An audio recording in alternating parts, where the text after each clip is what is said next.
para sa ako, perfect nga husband. Ug usa ka inahan sa excellent, pinaka-excellent nga anak nga si Ezra Castro. Okay.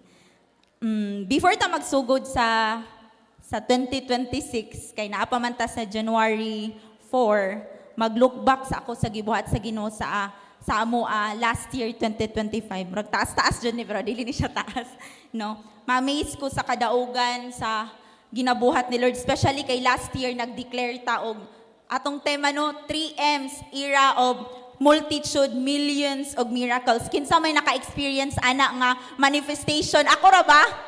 Amen. So thank you Lord no, lahi ang pamaagi sa Ginoo.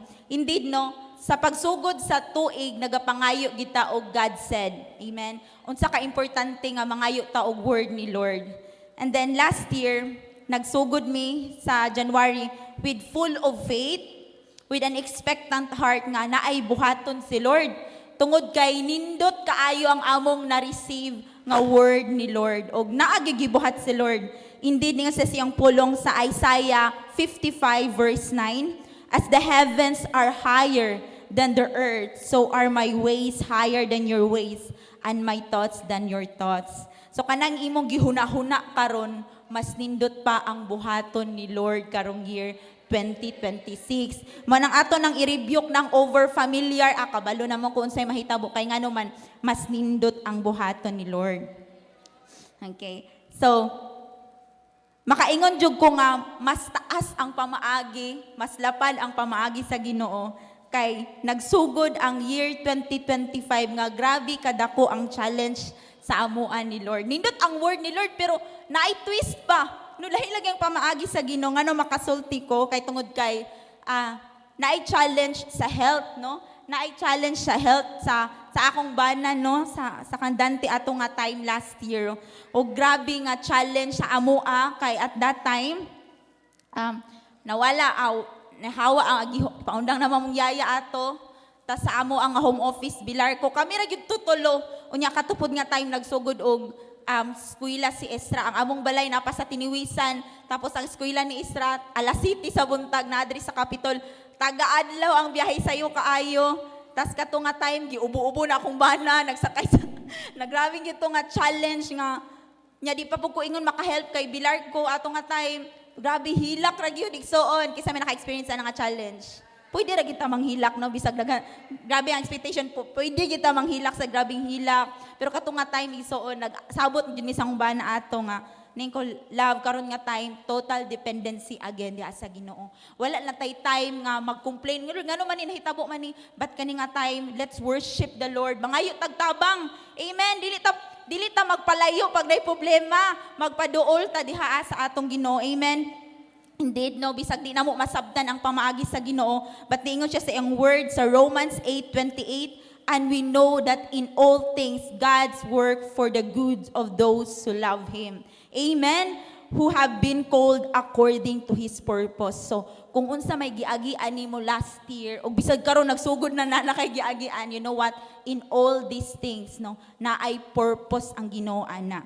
In Romans 8:37, no, in all these things we are more than conquerors through Him who love us. Amen. And then in Romans 8:18, I consider that our present sufferings are not worth comparing with the glory that will revealed in us.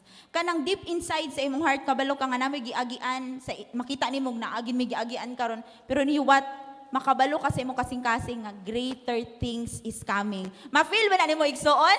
Kung ita imong katapat ina ma-feel ba nimo nga naay something great is coming this year 2026? So manang dili ta pwede mag-relax. Amen. Kay hapit na ang fasting ugma na and we are so excited sa buhaton ni Lord.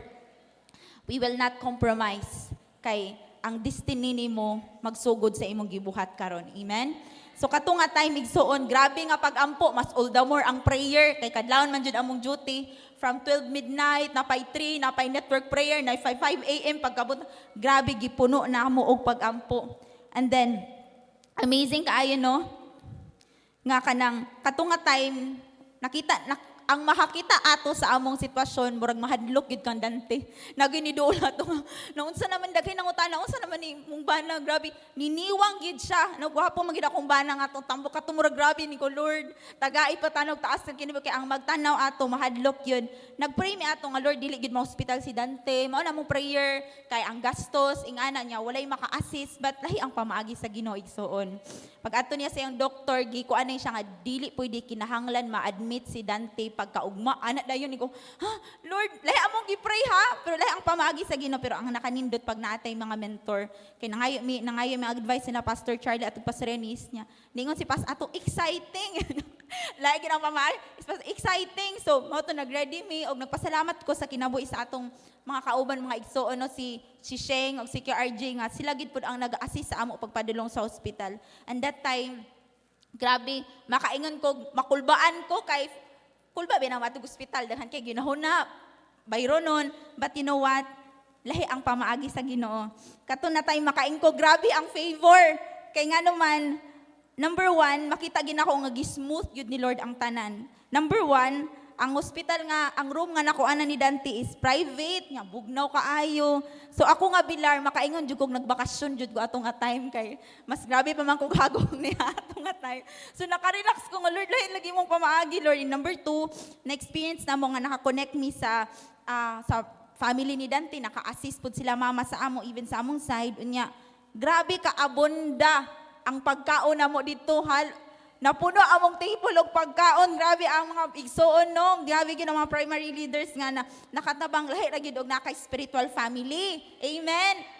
And then no nya last ato ang nakanindot pod kay kanang ang gikahadlukan nako kay 1 week man mi dito sa hospital nga private room, ang gikahadlukan nako ang atong kuan ang bayro nun. But amazing kay si Lord igsoon kay zero balance. Amen. Ning kag 70,000 among gibayaran ato for 1 week but zero balance. Ug nagpasalamat po ko sa kinabuhi sa ila ati Silino Uncle Brickshaw ato nga time nga mao gyud nag libre sa sakyanan na pas ato. So na-amaze ko sa gismooth yun ni Lord ang tanan. No ni the Lord gitagaan mig word ni Lord ato sa hospital. Ningon si Lord ato Ezekiel 37:5-6. This is what the Lord, sovereign Lord, says to these bones. I will make breathe enter you and you will come to life. Maning word ni Lord. I will attach tendons to you and make flesh come upon you and cover you with skin. I will put breath in you and you will come to life. Then you will know that I am the Lord. Amen. Grabe ang life. Indeed, era of miracles. Nga ang dad tindog love. Tindogan lang ba na tindog dad? So grabe no. Grabe ang life nga added life nga giating it's a gift of life manang i-appreciate nimo ang imong life. Dagan matagi pangayo karon nga year 2026 pero kanang imong pagginhawa karon blessing na nasa Ginoo. Amen. Manang be grateful. And then you know what igsoon in the midst of kato nga challenge amo grabe ang gibuhat ni Lord. Kay nga no man and that in that time grabe ang mga answered prayer katong time nga naasakit na si Dante. That time, gi-answer ni Lord nga makabalhin migbalay. Amen! So grabe, in the midst of problem, nakita gid ako ang kamot sa Ginoo no. Gitubag gid ni Lord ang 3 bedrooms nga among gina-pray nga mas dako nga space. So last year, nakabalhin yun migbalay no in Jesus' name. Thank you, Ana. Number 2, ang among gina-pray nga si Ezra nga maka-school og private gitubag po na ni Lord answered prayer gina kay gi-pray gid nako na siya nga school. Then number 3 pud no igsuon nakaadto pud mi og Manila together with Ezra na gyud no kami gyud tulo. So grabe na nga mga answered prayer sa amo nakapuyo mi sa kondo nga kami lang tulo og nakanindot kay nakalaag mi sa mga laagana no gikan sa Manila Zoo, Manila Ocean Park og daghan pa jud. It's an answering call. Lord, grabe in the midst of challenge, grabe ang favor. Amen. Manang kung nakagiagian na ayaw lang pag-focus sa problem, ayaw lang pag-focus sa trial. Focus on God's hand that the Lord is with us. No wala nagbiya ang Ginoo sa atoa. And then sa multitude no katunga time grabe ang empowerment nga nahitabo sa team. Nakita ginako ang empowerment sa team, ang family altar, ang hourly prayer, campus ministry, nakasugod pud mi, o kanang mas na deeper ang relationship, no? Kaya kaning atong birthday cake, mas na deeper kaning relationship, no? Mas na close, no? Dili lang ingon nga, network, kuan na ni siya mo, kani nga family, sa cell group ni but na-feel gid nako nga murag, di gid murag igsuon na gid as family, o kana siya. And then, sa era of millions igsuon, amazing kay si Lord, no? Kato nga time nga na-hospital si Dante, grabe ang expenses sa medical, pero nakita gid nako ang abri gid ang langit, no? Wala gid mi naglisod sa finances. Number one, no, kay kanina home office man mi gitagaan man mi ni Lord ani, gi-establish na Lord ang system sa home office. Ug isa gina as mga business owner, importante gid nga nagit tay system, ug nakita gid nako na ang wisdom nga gihatag ni Lord pag-establish sa system. Number two, ang mong skill nga from website designer, nahimo mig video editing in a year. Amazing, 1 year lang tanan nag-transition ang mga workers to video editing. O grabe tanan, isa na lang gid ka worker na mo nang pabilin nga website, pero grabe ang pag-sustain. And then naapoy gi-raise, no? Si Lord nga mga supervisor, katong time nga ako lang ang ga-QA karon, naa nagi supervisor nga naga-QA sa among team. And then amazing aning so no, last year indeed makaingon jud mi era of millions kay for the past years ang among first fruit mga 100,000 na nakapin, but this last year 3 times igsuon ang gibuhat ni Lord. Ni ko Lord, mind-blowing jud. Makaingon, thank you to God be the glory gid ana, no? Manang grabe, may kong nga Lord, excited kay mi sa buhaton this year, 2026, kay grabe na ang gibuhat ni Lord, no? Ang ako ni siyang i-ending testimony to this word. Mo ni ang God said ni Lord sa ako this year.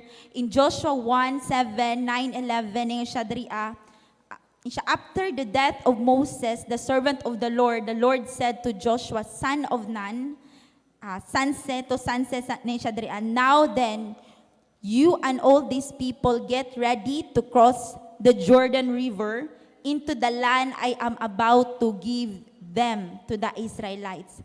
I will give you every place where you set your foot as I promised Moses. Your territory will extend from the desert to Lebanon, and from the great river, the Euphrates, all the Hittite country, to the Mediterranean Sea in the west, and no one will able to stand against you all the days of your life.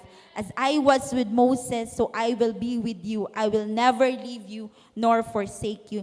In Haggai 2:9, the glory of the present house will be greater than the glory of the former house. And in this place, I will grant peace. To God be the glory.